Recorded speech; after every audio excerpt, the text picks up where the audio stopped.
makapangyarihan, tunay na Diyos, ang Cosmic God. Sa buong araw, tunay akong nagpapasalamat sa pagtanggap ng salita ng Holy Tenet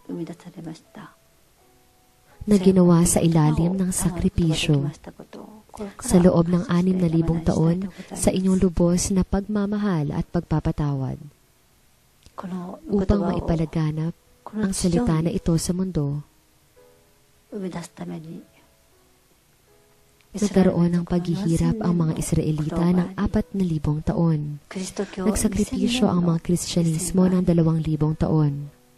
At nag-alay ng dugo at pawis ang Unification Church ng 40 taon. Maraming paghihirap ang dinanas ng mga Israelita upang salubungin si Jesus. Gayon din ang Kristyanismo upang salubungin ng Diyos ng pangalawang pagdating. At maraming paghihirap ang dinanas ng Unification Church upang salubungin ang banal na Espiritu.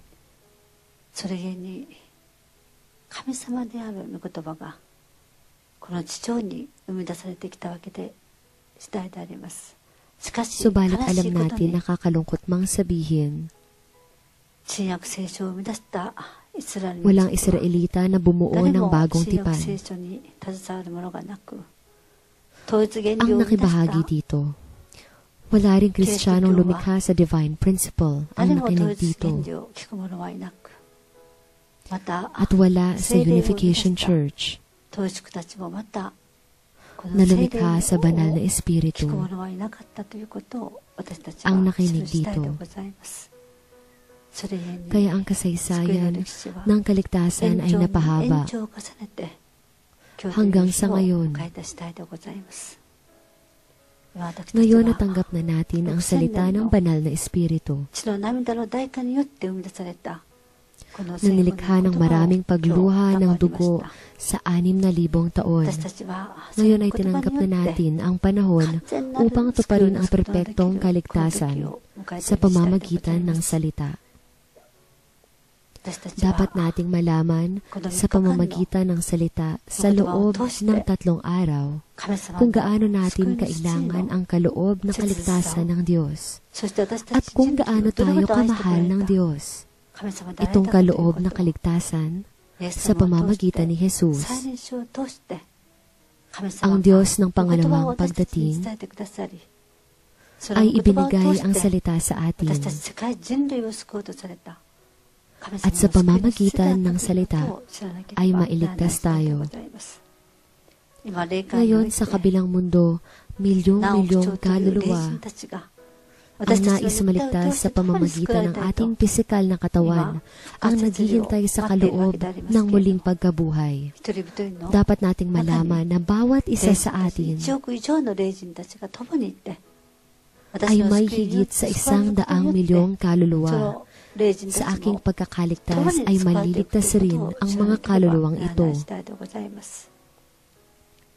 Sinabi na 60,000 tao ay napupunta sa kabilang mundo at 60,000 ay napupunta sa impyerno ni Satanas araw-araw kapag natanggap natin ang kaligtasan mula sa lahi ni Satanas. Maaari tayo makaligtas ng higit sa 100 milyong tao. Tinanggap natin ang panahong ito. Ilang kaluluwa na ang nabihag ni Satanas sa kalaliman ng impyerno at ginawang alipin niya.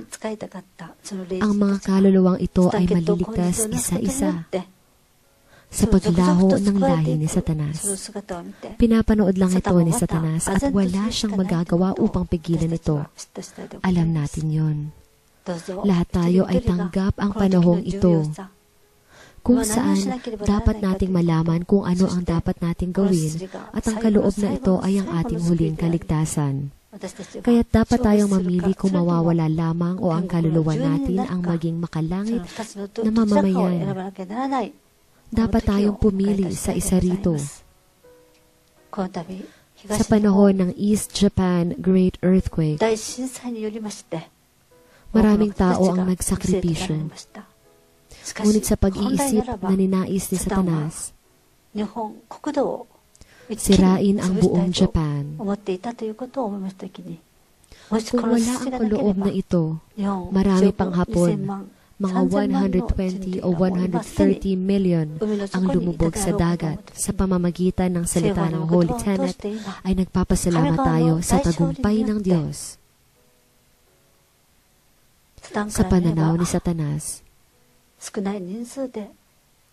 ay may kaunti lamang tayong nagawang sakripisyo. Alam dapat natin yun. Ngunit hindi dapat natin ibaliwala ang mga namatay sa lindol.